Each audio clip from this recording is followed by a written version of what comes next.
All right, my name is Sunny Tawar. I'm a CA and CFP with more than 15 years of overall experience, right? Work with corporate giants in technology and BFSI. BFSI is banking finance sector, right?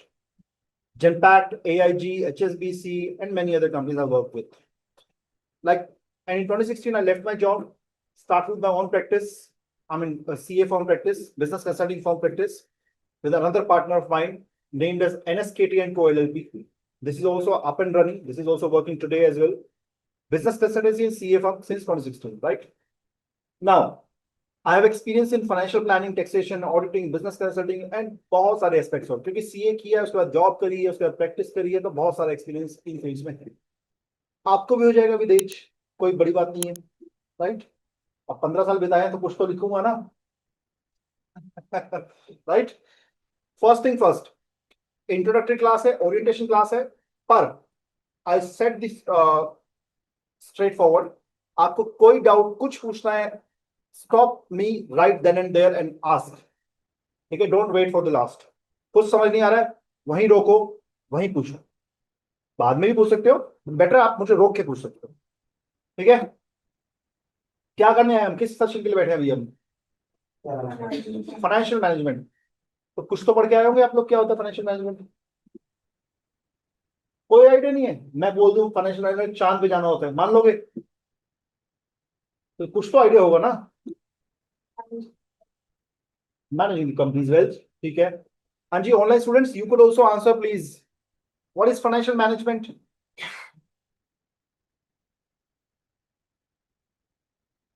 any idea what is financial management listen if you be interactive it will be better otherwise like in the longer run you'll feel left out right क्योंकि interactive होगा तो आपको concept दिमाग में बैठेंगे and will be easier for you to grasp the concept as well as remember them right I have requested time and again please be interactive and I'll not say this again and again right now बताइए FM क्या होता है what do you mean financial management क्या होता है क्या आपको समझ आता है उससे Sir, it basically means like when an organization plans and organizes and controls its like financial activities. So that is called as financial management. ये आपने बिल्कुल डेफिनेशन सही सुना दी है क्योंकि आप यही लिखी है ऑलमोस्ट राइट बट आपके अंदर से क्या होता है इसका मतलब क्या है करना क्या होता है दो शब्द हैं इजी राइट फाइनेंस क्या होता है व्हाट इज फाइनेंस कोई भी आंसर कर सकता है what is finance finance is not money money तो मनी होती है पैसे तो मनी होती है फाइनेंस क्या होता है पैसे का लेन देन उसका उसका लेन देन कैसे करना है कैसे स्टोर करना है कैसे लेना है क्या करना है राइट फाइनेंस है ना उसका एक पार्ट मनी हो सकता है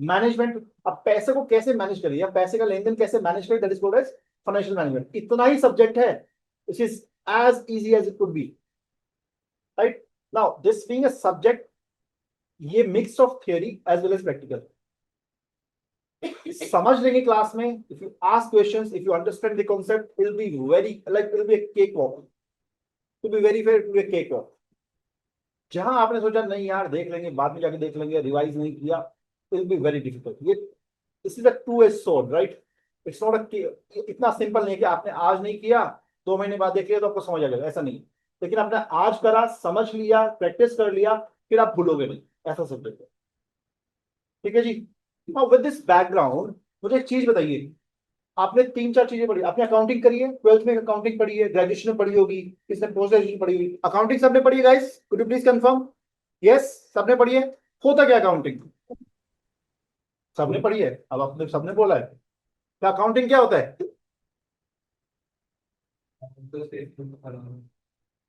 हाँ जी बताइए बताइए प्लीज यार डेफिनेशन नहीं सुनाने का मशीन क्या है जिप जिप जिप ये मशीन है ना ऐसे समझाने का डेफिनेशन नहीं सुनाने का डेफिनेशन तो मेरे को भी बहुत रटी मैं पूछूं डेफिनेशन अकाउंट्स कितने टाइप के होते हैं बताओ पढ़े हो ना 3 types accounts real personal nominal पढ़ा है ना अब रियल में कितने टाइप के होते हैं 2 टाइप्स बताओ भाई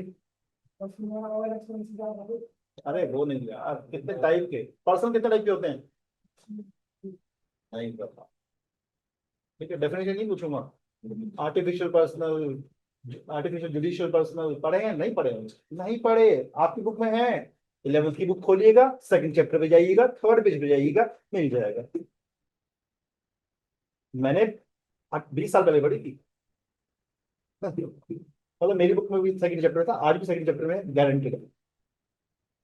ठीक है, तो अपने अंदाज से समझाते हो, हिंदी में बताओ या अंग्रेजी में बताओ, बट अपने कॉन्सेप्ट से बताओ, क्या समझ आया आपसे। मैं पूछूं एक शब्द का मतलब, आपने बोला समराइजिंग रिकॉर्डिंग, क्या मतलब होता है समराइजिंग? कंडेंस करना नहीं होता। हाँ, समराइज करना मतलब होता है जो निचोड़ है वो निकालते हैं।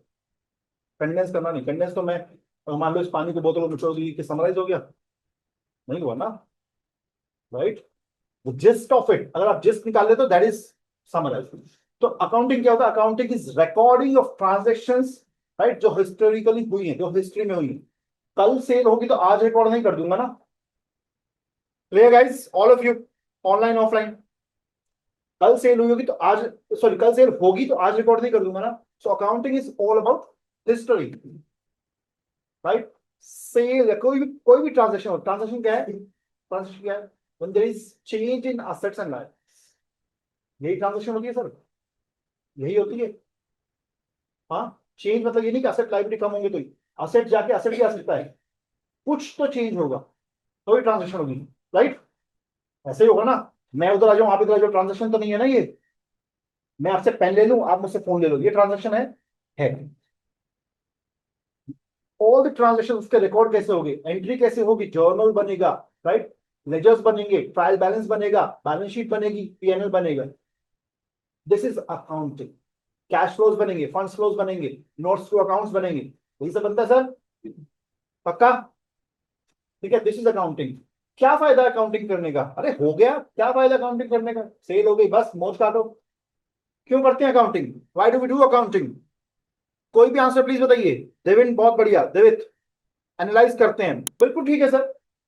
पता कैसे चलेगा सर कितना प्रॉफिट? Future budgeting planning. बिल्कुल अच्छी बात है, बिल्कुल सही बोला ही ना। अगर हम सेल करके बैठ गए, ऐसे हम अपने भी करते पर्सनल लाइफ में, कभी बनाए अकाउंट, बनाए अपने, बनाए अपने पर्सनल अकाउंट, बनाए किसने? बनाए। तो आज मेरी जेब में 100 रुपए हैं, 20 के ऐसे खाली, 80 बचे। बनाए हैं बैलेंस शीट अपने कभी? नहीं बनाए, इसलिए हम परेशान रहते हैं। अरे पैसे ही नहीं है आज तो यार। बहुत लोगों के साथ होता है सर, आप तो बच्चे हैं अभी भी, वर्किंग प्रोफेशनल के साथ होता है। देखते हैं महीने के 15 दिन सैलरी खत्म होगी, आप 15 दिन मांग मांग के काम चला रहे हैं, फिर सैलरी 15 दिन का चुका रहे हैं, क्योंकि अपने फाइनेंशियल देखे ही नहीं कभी, है ना। अगर देख ले तो पता चलता कितना उधार है कितना नहीं है, फिर पैसे खर्च करने का हाथ ही नहीं चलता आगे, राइट। सो अकाउंटिंग क्यों इंपॉर्टेंट है, खासकर बिजनेस तो इंपॉर्टेंट है सर। कितना प्रॉफिट आया, आया भी कि नहीं आया, लॉस आया क्या, असेट्स कितने हैं, लाइबिलिटीज कितनी है, किसको कितना देना है, पता तो चले, तब तो देखेंगे कुछ बांटने को बचा है कि नहीं, या कुछ मांगना ही पड़ेगा। क्लियर है ma'am? Guys, just one thing I forgot, like in the beginning, are you comfortable with mix of Hindi and English, या मैं एक लैंग्वेज में रखूं? कंफर्टेबल हो any of you, like who is uncomfortable? Mix, right? Anyone who is not comfortable please write और tell. Alright, ठीक है जी। Accounting हो गया। अब आपने एक शब्द और पढ़ा होगा या एक सब्जेक्ट पढ़ा होगा, मैनेजमेंट अकाउंटिंग, पढ़ा है किसी ने? क्या होता है management accounting and how is it different than financial account? Accounting और फाइनेंशियल अकाउंटिंग सेम, राइट जी। मैनेजमेंट प्रोडक्ट की कॉस्ट ही फोकस कॉस्ट पे होता है, बिल्कुल ठीक है। बट आपको मैं बता दूं, कॉस्ट अकाउंटिंग सब्जेक्ट होता है। मैनेजमेंट अकाउंटिंग हम बोल देते हैं कि कॉस्ट अकाउंटिंग सेम है, but management accounting is a little wider than the cost accounting. Cost accounting is a subset, a huge subset of the management accounting as a whole.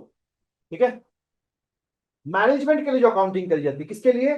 Management के लिए जो accounting करी जाती है उसको बोलते हैं मैनेजमेंट अकाउंटिंग। मैनेजमेंट को किससे मतलब है? नहीं, डिसीजन मेकिंग, बिल्कुल ठीक बात है। कैसे करेंगे? उनको क्या चाहिए, कॉस्ट कितनी आ रही है, कहाँ कॉस्ट कम कर सकते हैं, कहाँ बढ़ती चाहिए, कहाँ बढ़ा के देखना पड़ेगा, कहाँ ऑल्टरनेटिव ढूंढने पड़ेंगे। मान लीजिए आप एक गाड़ी की कंपनी है, गाड़ी बनाते हैं, ठीक है जी, अच्छी बात है, बढ़िया बताया Paras. Internal use helps in budget, perfect, ठीक है जी। मैनेजमेंट क्योंकि इंटरनली होती है, राइट, ऑब्वियसली, परफेक्ट है। हाँ, मैं क्या बोल रहा था, कार की एक फैक्ट कंपनी है आपकी, आप सुजुकी के मालिक हैं, चलिए, नहीं लग रहा अच्छा? चलिए आप बीएमवी बनाते हैं, बीएमवी के मालिक हैं, ठीक है। रोल्स रॉयस रख लो यार, अब क्या चाहिए। चलो, आप रोल्स रॉयस बनाते हैं, आइए मैम जल्दी आइए, रोल्स रॉयस बन रही है। ऑलराइट, क्या बोला मैंने, आप क्या बनाते हैं? रोल्स रॉयस के मालिक हैं आप, बनाते नहीं हैं, आपको लाइन पे नहीं खड़े हैं। ठीक है जी। अब गाड़ी में कितने पार्ट्स लगते होंगे रोल्स रॉयस में? कितने पार्ट्स लगते हैं, एक रफ आइडिया, एक गाड़ी बनाने में कितने पार्ट्स लगते हैं, specially if you are making Rolls Royce? अरे कुछ तो रफ आइडिया होगा यार, मैं बोलूं दो लगते हैं, मान लेगा क्या? नहीं ना, उससे। हाँ, 200, अच्छा यार रफ गेस है, कुछ भी, मैं कोई परफेक्ट मैं भी नहीं जानता, एक आइडिया, कुछ सौ में तो लगते होंगे, at least a few hundred, right? अब कुछ सौ पार्ट लगते हैं, कौन सा पार्ट कितना महंगा है? एक ही बंदा तो नहीं दे रहा होगा सब कुछ, कि मैंने यहां से सौ लिए, डाला, गाड़ी बनाई, आगे खिलौना गाड़ी थोड़ी बना रहा हूँ, खिलौने की रोल से थोड़ी बना रहा हूँ, प्लास्टिक यूज ले, टायर यूज ले लो, फिर मैंने लगाया पेच कसे और दे दिया, पीछे खींचो आगे जाए, राइट? नहीं ना, असली रोल्स रॉयस बना रहे ना, कॉस्ट लगती है, पता नहीं होता कितने पार्ट्स आएंगे, थाउजेंड्स भी हो सकते हैं मैम, बिल्कुल ठीक है, प्लस सर्विस लगती है, कस्टमाइज होती है, हैंडमेड होती है, कस्टमाइज ना भी हो, मैं कह रहा हूँ एक मॉडल भी बनती हो, पार्ट्स, टाइम, सर्विस, राइट? अब मुझे क्या पता किस पार्ट की कितनी कॉस्ट बढ़ रही है, उससे क्या इंपैक्ट पड़ रहा है, उसके लिए क्या होता है, उसके लिए कॉस्ट अकाउंटिंग होती है, मैनेजमेंट अकाउंटिंग, राइट? कौन सा पार्ट रिप्लेस करना है, किस वेंडर को रिप्लेस करना है अगर महंगा मिल रहा है तो, राइट? या क्या नया ऑल्टरनेटिव ले सकते हैं, कैसे डिसीजन लेते हैं? कॉस्ट अकाउंटिंग में बजट्स बनते हैं, बजट के अगेंस्ट हम कंपैरिजन करते हैं अपने एक्चुअल्स को। अच्छा एक एग्जांपल देता हूं, आप बताइएगा, अगर सही बताया तो आपको मेरी तरफ से पार्टी, नहीं बताया तो आपकी तरफ से मुझे पार्टी। चलिए, मैंने बजट बनाया कि मुझे इस हाफ ईयर में या इस क्वार्टर में बजट बनाया मैंने कि मेरे को प्रॉफिट होना चाहिए 100 करोड़ का, एक्चुअल में मेरे को प्रॉफिट होगा 110 करोड़ का, क्या करूं? नाचूं, खुश हो जाऊं कि नहीं? या खुश भी होने में डाउट है तेरे को, बोलना खुश होना है ना खुश, और क्या करना चाहिए? खुश हो जाऊं, बढ़िया, अब आगे चलूं अगले क्वार्टर पे तो नहीं, क्या करूं? हाँ, revise the budget for growth, अच्छा बताया पारस, कैसे कैसे करते हैं रिवाइज? चलिए एग्जांपल बताता हूं अभी के लिए, मैंने बोला 100 करोड़ प्रॉफिट होगा, एस्टिमेट किया, बजट किया, लेकिन 90 करोड़ हो पाया, अब क्या करूं? अब बताओ, अब शायद आप बता दोगे एग्जैक्टली कहां पे कमी हुई है, देखूंगा, राइट? इसी तरह अगर मेरे को प्रॉफिट उम्मीद से ज्यादा भी हो गया, या मैं बजट को सरपास भी गया किसी भी चीज में, सिर्फ प्रॉफिट की बात नहीं है, सेल्स में भी, तो मुझे तब भी ये देखना होता है। आप लोग पता है ऑस्ट्रेलिया क्यों इतने बार जीतती है क्रिकेट वर्ल्ड कप, हमेशा क्यों जीत जाती है? जीतने के बाद भी कमी देखती है, आप समझ रहे हैं? आपको जीतने के बाद आपने अगर बजट सरपास भी कर दिया तो भी आपको एनालाइज करना होगा। चलो मैंने बोला कर देते हैं, प्रॉफिट आ गया 110 करोड़, सब नाचने, बढ़िया पार्टी हो गई, शाम को घर गए, मैं मान लीजिए director, one of the directors हूँ, मैंने क्या किया, फ्रॉड कर दिया, मतलब अकाउंट्स फर्ज कर दिए, प्रॉफिट से गए, सब नाच लिए ना। अगर वो एनालिसिस होता कि एक्चुअल प्रॉफिट्स एक्स्ट्रा आए तो कैसे आए, अच्छी बात आए, पर एनालिसिस तो करो, तो पता चलता शायद मैंने फ्रॉड किया, या शायद हो सकता है, चलो आपने तो गाड़ी की बात की थी, मैं मानता हूँ एक छोटा सा बिजनेस है मेरा, मैं पाउडर बना के बेचता हूँ, क्या बोलते हैं, कौन सा पाउडर होता है, कैल्शियम पाउडर, उसमें मैं उसी कलर का होता है, मैं चिट्टा भी बेचता हूँ, चिट्टा, you all understand right? Drugs बेचता हूँ, ठीक है, सेम कलर, साथ में निकाल दी कुछ पैकेट, बढ़िया प्रॉफिट आ गया, is it the good thing? Profit आ गया, सब नाचे? नहीं, नाइस करना पड़ेगा ना। तो हमेशा सिर्फ कमियां अगर आप मिस कर रहे हैं बजट, सिर्फ वही एनालाइज नहीं करना है, अगर कुछ अच्छा हो रहा है तो और ज्यादा एनालाइज करना है, if you want to succeed in the long term in the business. और ये कॉस्ट अकाउंटेंट्स की खासियत होती है, अगर वो ऐसा करते हैं then he is a good cost accountant, he और शी। ऑलराइट, समझ गए cost accounting, management accounting, ultimate cost पे फोकस है, ठीक है? नेक्स्ट कम्स फाइनेंशियल मैनेजमेंट, अब आते हैं फाइनेंशियल मैनेजमेंट पे, right guys? I will be very slow in the start please, ताकि मैं कॉन्सेप्ट आपको समझा सकूं, ठीक है? अगर आप यहाँ पे समझ लोगे स्टोरीज के through, will be easy for you, otherwise आपको दो, जब एक महीने उठा के देखूंगा ना, आपको एग्जांपल्स नहीं दिए अगर मैंने अब, तो आपके लिए सब नहीं बटे सन्नाटा हो जाएगा, ठीक है? Will be all blank for you, अच्छा, ठीक है? चलिए अब आते हैं फाइनेंशियल मैनेजमेंट पे, थर्ड पार्ट। आप सबने बताया क्या होता है फाइनेंशियल मैनेजमेंट, फाइनेंस को कैसे मैनेज करना। अच्छा चलिए एग्जांपल देता हूँ, आप लोग मान लीजिए सब बड़े हो गए, सब कमाने लगे, सबके अपने अपने घर हैं, फैमिलीज हैं, जिस कुछ की होंगी भी अभी, राइट? क्या चलाता है घर को, कैसे चलता है घर? पैसे से चलता है ना सर। क्या क्या डिसीजन लेने पड़ते हैं पैसे के लिए आपको घर में? बताइए प्रवेश कुमार जी, क्या क्या डिसीजन लेने होते हैं पैसे के रिगार्डिंग? क्या ऑनलाइन आप भी बता सकते हैं क्या क्या करते हैं? क्रिस्टीना, दीपल, भावेश, घर चलाने के लिए पैसे लगते हैं, राइट? अब पैसे लगते हैं, ये सबको पता है। पैसे के रिगार्डिंग क्या क्या डिसीजन लेने पड़ते हैं, बताइए।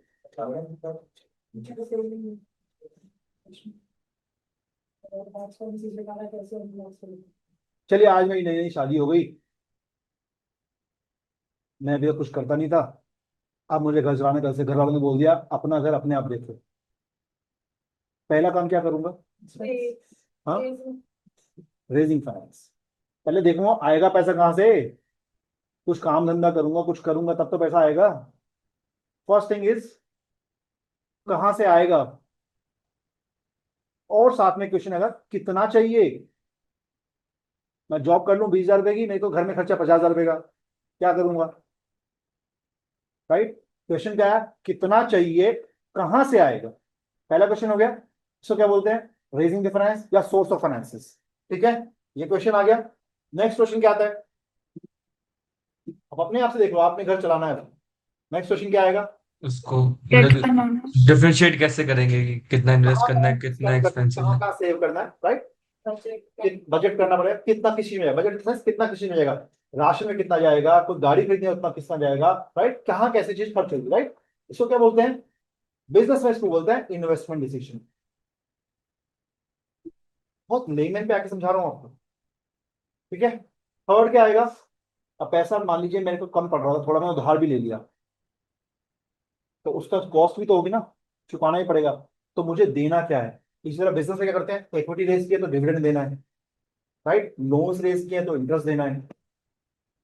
ठीक है, तो तीन मेजर डिसीजन है, क्या, कितना चाहिए, कहां से आएगा, कैसे कैसे लगेगा, और जिससे लिया उसको कैसे देना है या क्या देना है एक पीरियड में।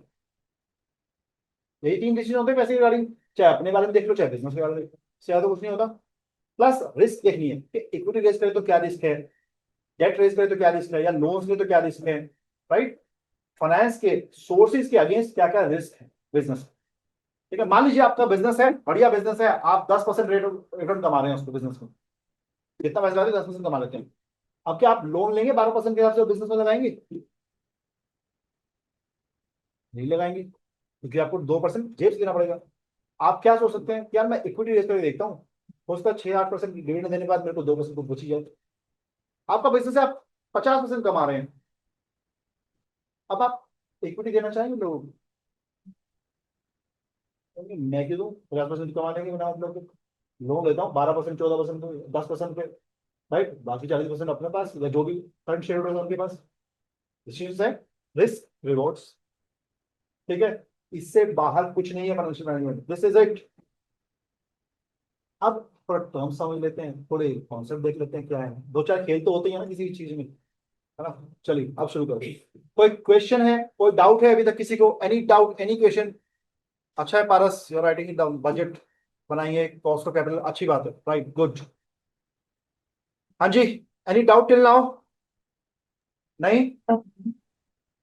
चलिए फिर आगे चलते हैं, एग्जाम पैटर्न देख लेते हैं एक बार छोटे से जल्दी से, right?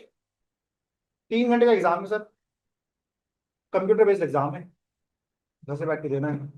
MS Excel and MS Word, दो चीज अपनी स्ट्रॉन्ग करनी पड़ेगी, और वो एग्जाम डे के कुछ दिन पहले नहीं होगी, राइट? व्हेनेवर आई से प्रैक्टिस कर लो, कोई क्वेश्चन कर लो, होमवर्क कर लो, try and do that in Excel and Word, जहां से कैसे। थियरी है तो वर्ड, अगर प्रैक्टिकल क्वेश्चन है तो MS Excel, so that you are hands on. Alright, now speed अपनी इंप्रूव हो जाएगी साथ साथ उसके बाद। कोई नेगेटिव मार्किंग नहीं होती आंसर्स के, गलत करो कोई बात नहीं, अच्छा करो तो मार्क्स मिल जाए। 50% मिनिमम मार्क्स है, पासिंग मार्क्स। सही लिखा है गलत है, और आप टारगेट 60 का बनाना, ठीक? चलिए आगे चलते हैं, मतलब 60 के 100 का बनाओ, पर 60 तो मिनिमम आनी चाहिए, right? There are 3 sections in the exam, section A, section B and section C.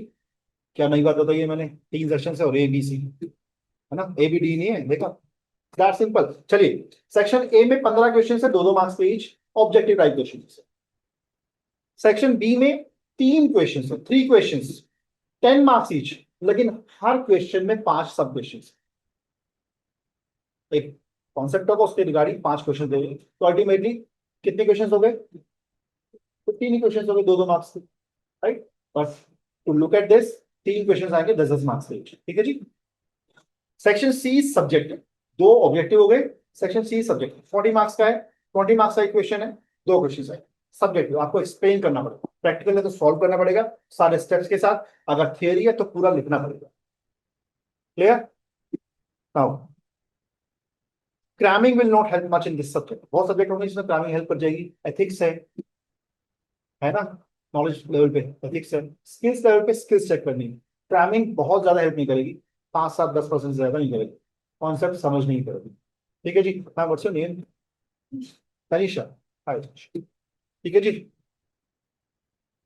All right, now if you don't have any further doubt, I will start the session 1। एक बेसिक कॉन्सेप्ट शुरू करते हैं, right? You will get the test of subject, ठीक है। Session 1 is financial management, introduction to financial management. काफी हद तक मैंने आपको ऑलरेडी बता दिया है, but anyway let's read the theory. Financial management is about planning and controlling the financial affairs of an organization to ensure that the organization achieves its objectives, particularly its financial objectives. Objectives क्या है? किसी company के बड़ा बनना है, profits कमाने हैं, right? Shares का प्राइस बढ़ना चाहिए। मेन क्या है? फाइनेंशियल क्वालिटी मेन होता है ना, पैसा आएगा बिजनेस में तो सब खुश है। This involves decision about, जैसे मैंने बताया था, finance required, how much finance the business needs for its operations. Operations के लिए क्या फाइनेंस को, वो क्या क्या बोलते हैं उसको, फाइनेंस को अकाउंटिंग को सीखा होगा आपने, working capital, right? Both day to day operations and for longer term investment projects. Investment के लिए क्या बोलते हैं उसको? लॉन्ग टर्म इन्वेस्टमेंट प्रोजेक्ट जो करते हैं। मान लीजिए आपने कोई प्लांट सेटअप करना है, कोई नई मशीनरी लानी है, राइट? कोई नया इंफ्रास्ट्रक्चर सेट करना है, वो क्या हुआ? कैपिटल इन्वेस्टमेंट, ठीक है। वर्किंग कैपिटल कितना चाहिए और कैपिटल इन्वेस्टमेंट कितना चाहिए, आपको ये डिसीजन देना पड़ता, देखना पड़ता। Sources of finance, where the finance should be obtained from, कहां से आएगा? Long term finance is raised as equity capital, share capital and profits, right? Reserves जिसको बोलते हैं, राइट? और as debt capital, debts raise करते हैं, राइट? डिबेंचर्स पढ़ा है आपने, डेट्स पढ़ा है, लॉन्ग टर्म डेट इश्यू होते हैं। And short term finance is obtained mainly from trade supplies and bank overdrafts. क्यों? क्योंकि ये पार्ट ऑफ वर्किंग कैपिटल हो जाता है। What is trade supplies?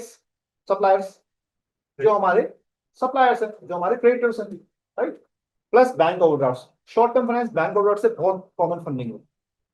आप ओवरड्राफ्ट क्या होता है पता है सबको? क्या होता है ओवरड्राफ्ट? नहीं सर, कॉन्सेप्ट क्या होता है? नेगेटिव बैलेंस तो हो जाता है। ओवरड्राफ्ट में कॉन्सेप्ट क्या होता है पता है? खत्म होने के बाद भी बैंक एक लिमिट सेट हो जाती है बैंक में, फ्लेक्सिबल। जैसे मान लीजिए आप घर पे अब बच्चे हैं, आपकी पॉकेट मनी दी पापा ने 10,000 रुपए, 10,000 ज्यादा हुई क्या? चलो 10,000 ही मान लो यार, ठीक है। आपकी पॉकेट मनी खत्म होगी 25वें दिन, अब क्या करेंगे? 5 दिन कुछ नहीं खाएंगे? नहीं, पापा की जेब में हाथ डालेंगे, और अगर पकड़ ले तो क्या बोलेंगे? अगले महीने पॉकेट मनी से काट लेना, यही बोलेंगे। तो यही ओवरड्राफ्ट होता है। बैंक को क्या बोलते हैं? हमारा पैसा खत्म हो गया तो बैंक एक लिमिट सेट कर देता है आपकी नेटवर्थ के हिसाब से, आपके फाइनेंस के हिसाब से, फाइनेंशियल के हिसाब से, कि you can take the money as and when needed, और वापस जब आप कैसे हो वैसे करते जाते, ठीक है। मान लीजिए मेरे पास 1 करोड़ की लिमिट सेट है, मुझे 10 लाख रुपए चाहिए, मैं निकाल लिए, मेरे पास 20,000 है, मैं 20,000 डाल सकता हूँ वापस, मेरे पास 50,000 50,000 डालता हूँ, मेरे पास 10 लाख आ गए, 10 लाख आ गए, जितना डाल सकता हूँ उतना लिमिट तक, जितना यूज किया पूरा डाल के खत्म कर सकता हूँ, जितना जितना है घर से, ठीक है। Over draft, you can draft over and above your network या जो भी बैलेंस है, ठीक है जी। समझ आया? Now what should be the balance between long term and short term finance? अब एक बैलेंस बनाने बहुत जरूरी है। Long term short term finance, सब कुछ लॉन्ग टर्म से नहीं कर सकते और सब कुछ शॉर्ट टर्म से भी नहीं कर सकते। क्यों? अगर लॉन्ग टर्म से मैंने कर दिया तो मेरे पास कैश क्रंच हो सकता है, बिजनेस हो सकता है ना। प्लस अगर मैंने शॉर्ट टर्म से कर दिया तो ये हो सकता है कि मैं इंटरेस्ट रेट ज्यादा दे रहा हूँ, कॉस्ट ऑफ कैपिटल मेरी ज्यादा आ रही है, राइट? और मुझे मान लीजिए मैंने शॉर्ट टर्म में लोन ले लिया, 2 महीने लोन ले लिया, और मैंने लगा दी प्लांट में मशीन पे, 2 महीने बाद देने वाला है, कहां से दूंगा? तो you have to strike the right balance between the long term and short term finance. Alright, रोज क्वेश्चन में क्या कोई कंफ्यूजन है क्या? अच्छा नहीं लग रहा क्लास में? अच्छा लग रहा है, चलो बढ़िया। आगे, and what should be the balance between equity capital and debt capital, equity debt में क्या बैलेंस रखें? अगेन, हर चीज इक्विटी से भी नहीं हो सकती, हर चीज डेट से भी नहीं हो सकती, राइट? आप कहें मैं 10 रुपए इक्विटी लगा देता हूं और 10 करोड़ रुपए डेट में देता हूं, कोई देगा? कोई नहीं देगा, राइट? डेट देने वाला भी देखिए आपका पैसा कितना लगा है, होता है ना ऐसे ही, ऐसा होता कि नहीं होता है? तो वहां भी राइट स्ट्राइक करना पड़ता है बैलेंस, ठीक है जी? In other words, what should be capital structure of the organisation, इसको हम कैपिटल स्ट्रक्चर बोलते हैं, कितना डेट है, कितना लोन है, कितना ओडी है, कितना, right? Now third decision, investment decision, investing short term cash surpluses. एक तो इन्वेस्टमेंट डिसीजन क्या हो गया, मेरे को कहां लगाना है वर्किंग कैपिटल और लॉन्ग टर्म कैपिटल। एक इन्वेस्टमेंट डिसीजन अलग से होता है, ये क्या है, इसका क्या मतलब है सर? इसका मतलब ये है कि मान लीजिए मेरे पास 20 लाख रुपए या 2 करोड़ रुपए एक्स्ट्रा कैश में हर टाइम पड़ा होता है, सरप्लस पड़ा होता है, क्या करूं? पड़ा रहने दो, अलमारी में रखा रहने दो। शॉर्ट टर्म इन्वेस्टमेंट भी होती है ना, लिक्विड फंड्स होते हैं और शॉर्ट टर्म बैंक एफडीज होती हैं, राइट? उसमें डाल दो सो that you earn something at least, right? Least opportunity cost तो मिलेगी आपको, तो वो डिसीजन लेने पड़ता है। इसको कौन लेता है? इसको लेता है treasury department of the government, ठीक है जी? A major important decision is dividend decision. Dividend decision क्या होता है? Like मेट्रो कार्ड, बिल्कुल ठीक है सर, अच्छा बताया आपने। Dividend decision ensuring that the providers of finance are suitably rewarded. करना पड़ेगा ना सर, लोन लिया तो चुकाना पड़ेगा interest till the time loan payable आ जाता है, प्लस इक्विटी भी है, तो ऐसा नहीं कि आप कहोगे तुम तो मालिक हो बैठे रहो कुछ लेने की जरूरत है, नहीं, they need dividends time to time, right? और ज्यादा रिस्क उन्होंने ही लिया है, राइट? तो they need more than the loans अक्सर, है ना? है कि नहीं? पक्का? नहीं समझ आया? आ गया फिर, एकदम पोकर फेस हो गया था, मुझे लगा यार चलिए, so ensuring that the providers of finance are suitably rewarded, the organization must make sure that it can meet the interest payments on its borrowings, and companies must ensure that shareholders receive an appropriate dividend out of the profits where appropriate, protecting the organization against financial risk. अब where appropriate का मतलब क्या है?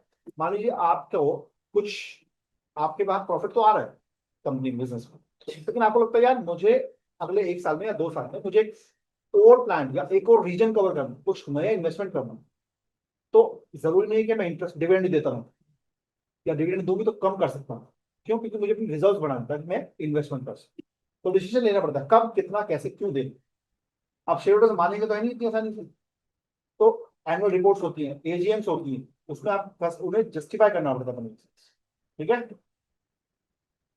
Right, with this background आगे चलते हैं। The financial manager makes decisions relating to investment, financing and dividends, वही करता है क्योंकि उसी के नाम है फाइनेंशियल मैनेजर। मैनेज एक बंदा नहीं होता, टीम होती है, कोई बंदा हेड कर रहा होता है। The management of risk must also be considered, एक मैंने बताया एक इंपॉर्टेंट डिसीजन क्या है, रिस्क मैनेजमेंट। इन तीनों डिसीजंस में अलग अलग तरह के रिस्क होंगे, पढ़ेंगे धीरे धीरे आगे।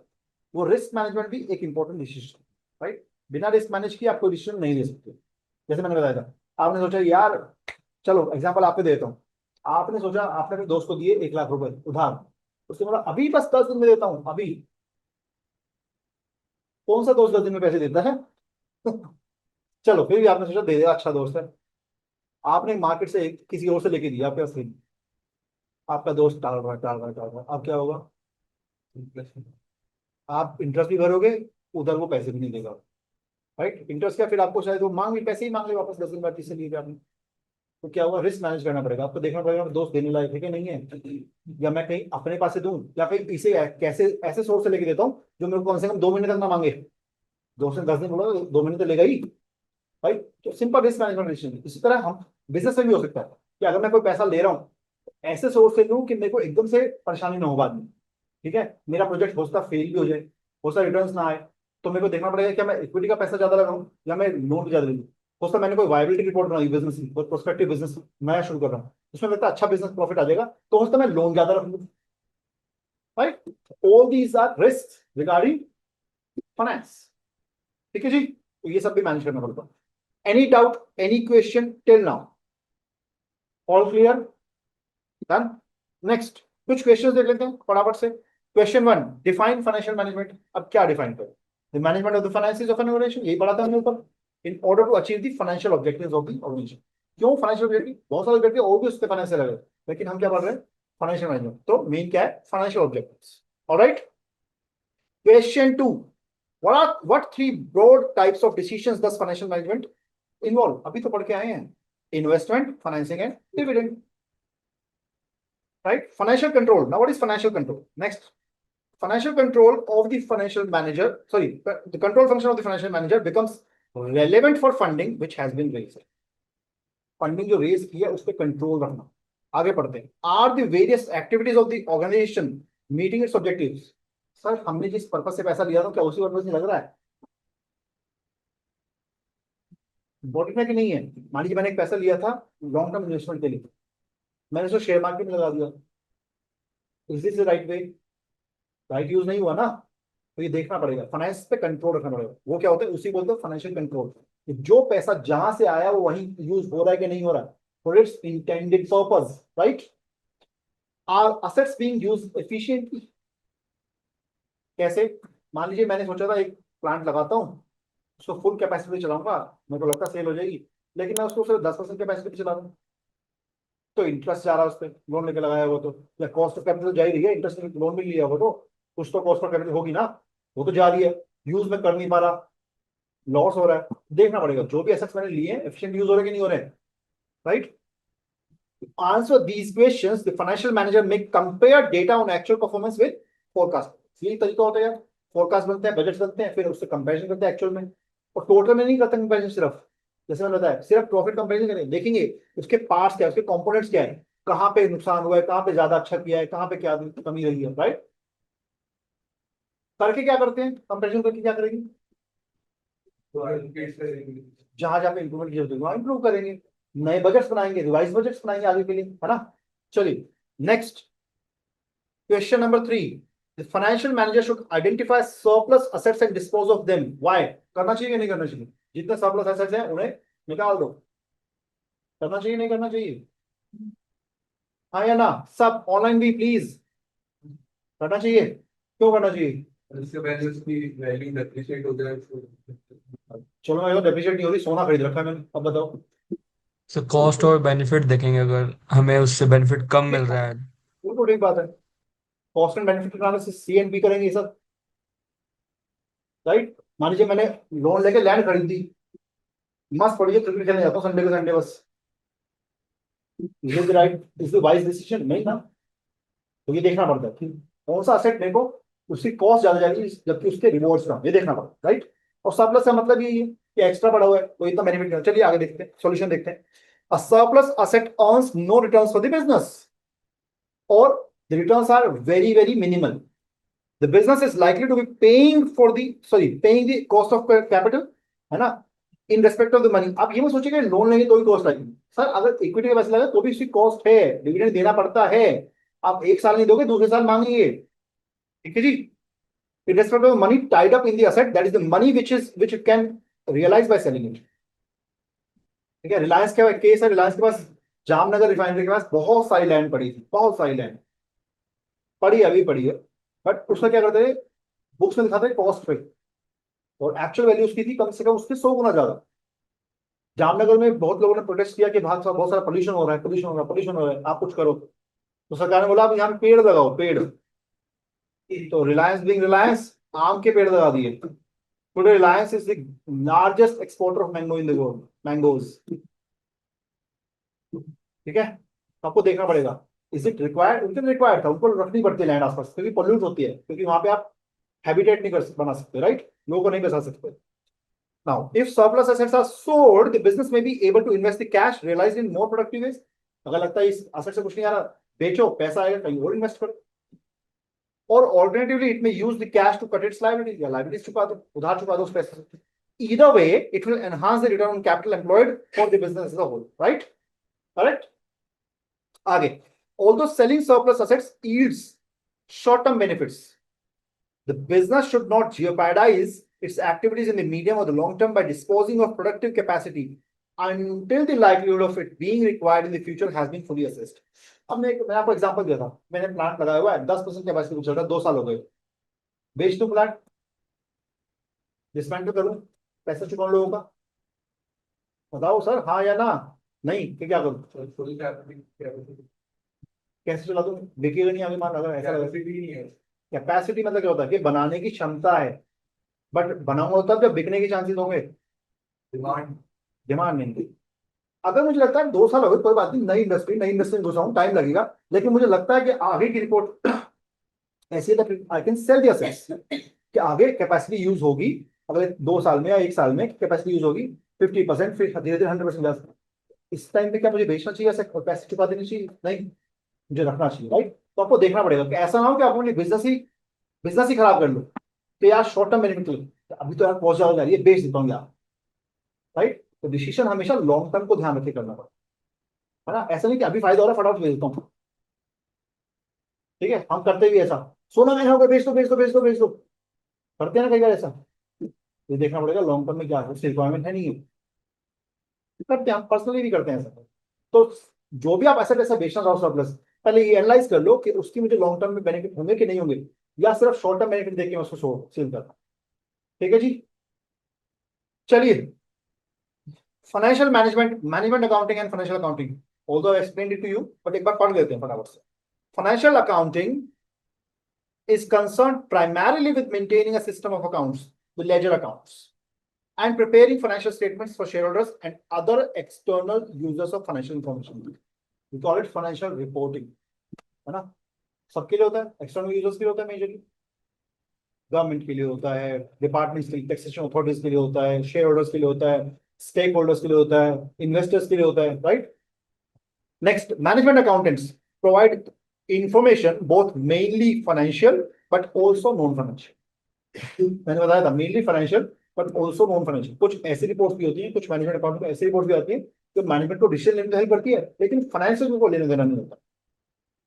ठीक है, to assist management with making decisions about planning and controlling the resources of the organization. जैसे एग्जांपल, मान लीजिए आपके 10,000 स्टोर्स हैं, रिलायंस हो आप या क्रोमा हो, टाटा क्रोमा, 10,000 स्टोर्स हैं, आपके एम्प्लॉइज है 10 लाख।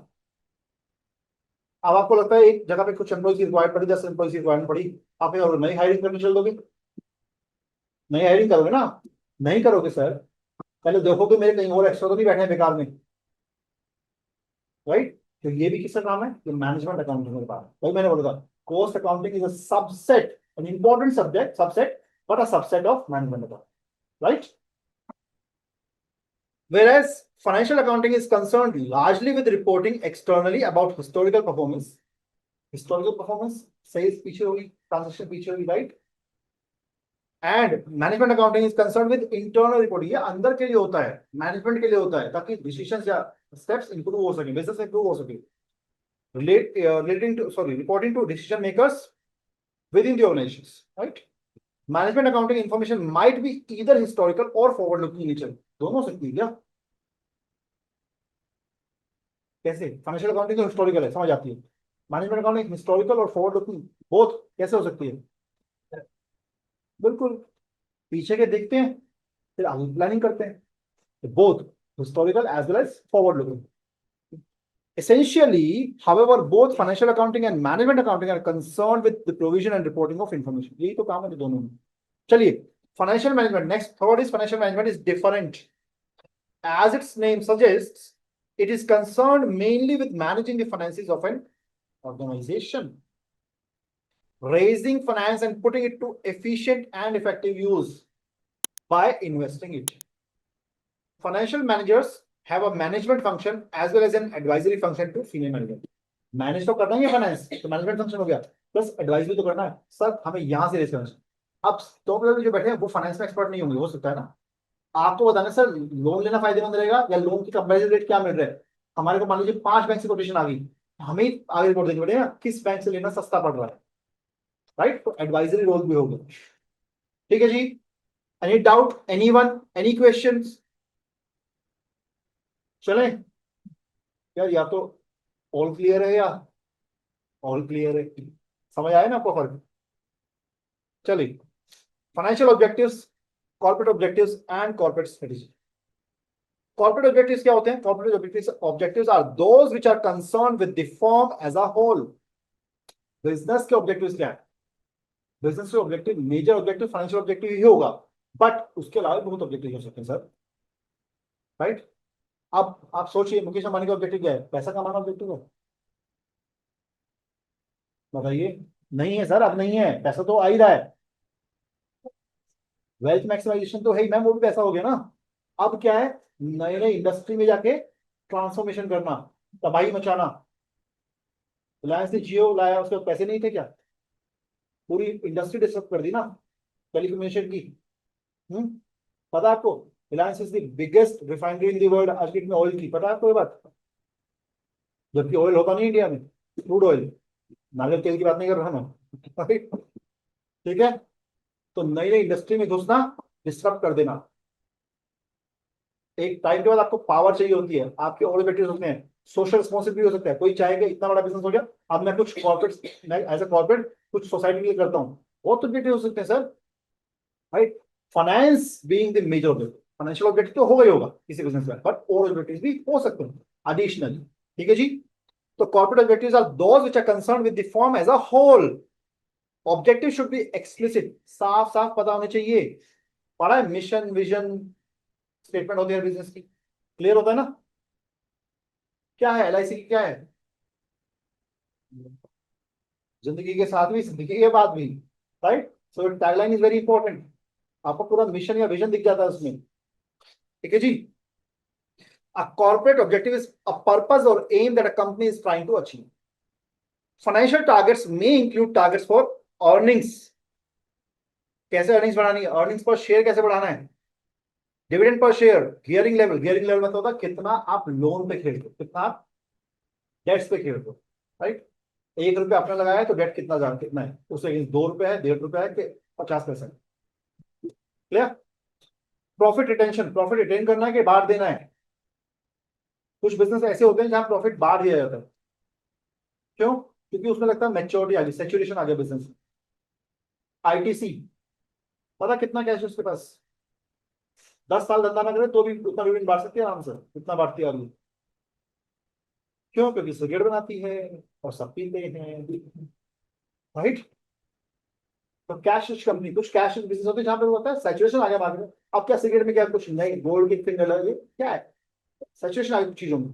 तो अब वो इतना है कि अधिकतर अपना डिविडेंड बाहर देती है। ठीक है, कुछ बिजनेस होते हैं ग्रोइंग बिजनेस है, बोले तो नहीं हमें और लगाना है, और लगाना है, और लगाना है, और कैश चाहिए, तो वो डिविडेंड कम रखते। ठीक है जी। ऑपरेटिंग प्रॉफिटेबिलिटी, अब एक चीज मान लीजिए मेरी कंपनी प्रॉफिट में आ गई, बढ़िया, 100 करोड़ प्रॉफिट कम कर लिया मैंने, अच्छी बात है, नाचू? बताओ क्या करूं?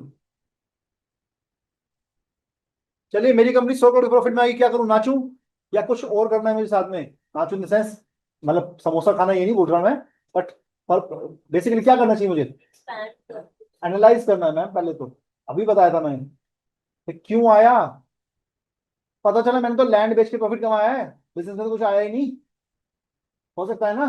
पता चला बिजनेस में 150 करोड़ का लॉस था, लैंड बेची तो 250 करोड़ का लॉस प्रॉफिट हुआ, तब जाके नेट प्रॉफिट 100 करोड़ का आया, है ना? देखना पड़ेगा, राइट? तो मैं क्या बोल रहा था, ऑपरेटिंग प्रॉफिट ये भी इंपॉर्टेंट है। ऑपरेटिंग मतलब आपके कोर बिजनेस से प्रॉफिट आ रहा है कि नहीं आ रहा है, आपके मेन बिजनेस से प्रॉफिट आ रहा है कि नहीं आ रहा है। आप अपने घर के भांडे बेच के प्रॉफिट तो नहीं कमा रहे हो, भांडे मीन्स बर्तन, राइट? ना हो सकता ना इतना रोजाना, अदरवाइज बोर हो जाओगे इस सब्जेक्ट में, राइट? मैं एक लैंग्वेज में बड़ा मोनोटोनसली पढ़ा सकता हूँ, बट वो फिर फायदा नहीं आप लोगों को। ठीक है जी, क्लियर? सो ऑपरेटिंग बिजनेस का प्रॉफिट, कोर बिजनेस का प्रॉफिट आ रहा है कि नहीं आ रहा है, वो भी देखना पड़ेगा।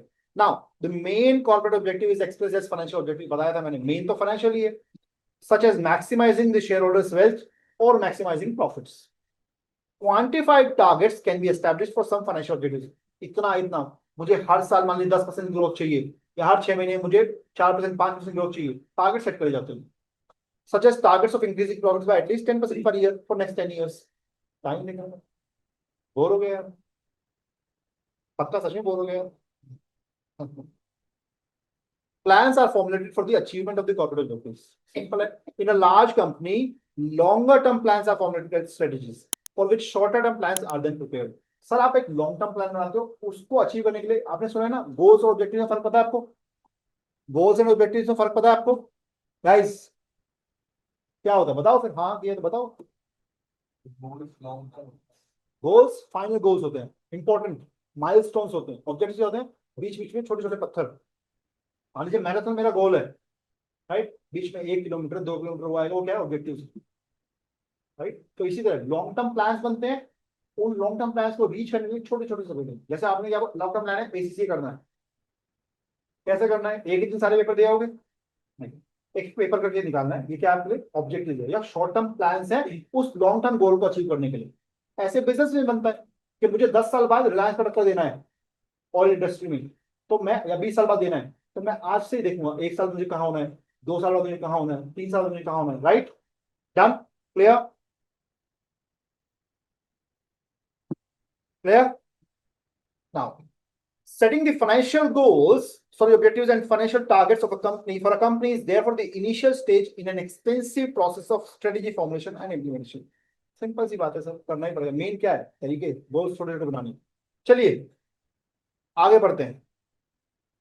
आइडेंटिफाई ऑब्जेक्टिव, मेन ऑब्जेक्टिव क्या है, छोटे छोटे, usually financial objective. Establish targets for the financial objective, targets बनाएंगे कहाँ कहाँ कैसे कैसे जाना है। Develop business strategies for achieving the financial objectives, कैसे कैसे बिजनेस को बढ़ाना है ताकि उस ऑब्जेक्टिव को मीट कर सकें। अगर मेरा ऑब्जेक्टिव मान लीजिए हर साल 10% प्रॉफिट बनाना, तो कैसे उस बिजनेस में क्या चेंज करूं, क्या सेल्स इंक्रीज करूं, क्या कॉस्ट कम करूं। Next is convert strategies into action plans. अब बना दो पेपर पे, अच्छा सब कुछ लगा, बढ़िया बढ़िया ब्लूप्रिंट बना दी, समझ लिया हमने, और उसे इंप्लीमेंट भी करना होगा, right. Alright, with this background ये थोड़ा सा पढ़ लेते हैं। The commonly used financial objectives are to maximise, 3 main objective होते हैं किसी बिजनेस के, मेन और भी हो सकते हैं। First is share holders wealth, increase करना है, प्रॉफिटेबिलिटी रखनी है। थर्ड इज ग्रोइंग अर्निंग्स पर शेयर, क्योंकि ईपीएस एक इंपॉर्टेंट चीज है शेयर होल्डर के लिए। अर्निंग्स बढ़ेगी हर शेयर पे तो शेयर होल्डर खुश होगा। उससे क्या होता है, ईपीएस बढ़ने से मार्केट प्राइस भी बढ़ता है सर, आपको रिलेशन नहीं पता होगा, समझा दूंगा। अर्निंग्स बढ़ेगी तो मार्केट प्राइस बढ़ेगा ही बढ़ेगा लॉन्ग टर्म, ठीक है। कोई doubt, any doubt, any question, any feedback as well for the class, please. Was I too slow, was I too fast, कुछ चेंज करना है बताइए। guys, I'm very open, please be blunt. हाँ यार, तो हर चीज घर में नहीं ला सकते आप, कुछ कुछ हाँ ना कुछ तो बता। हाँ जी, तू तो पक्का बोर हो गया भाई। हाँ नहीं यार, मजा आएगा सब्जेक्ट में, वे हम तो चढ़ने दे, मजा नहीं आया तो पैसे वापस, ठीक है। डन, ऑलराइट, चलिए, thank you for attending, thank you for your time and bearing me.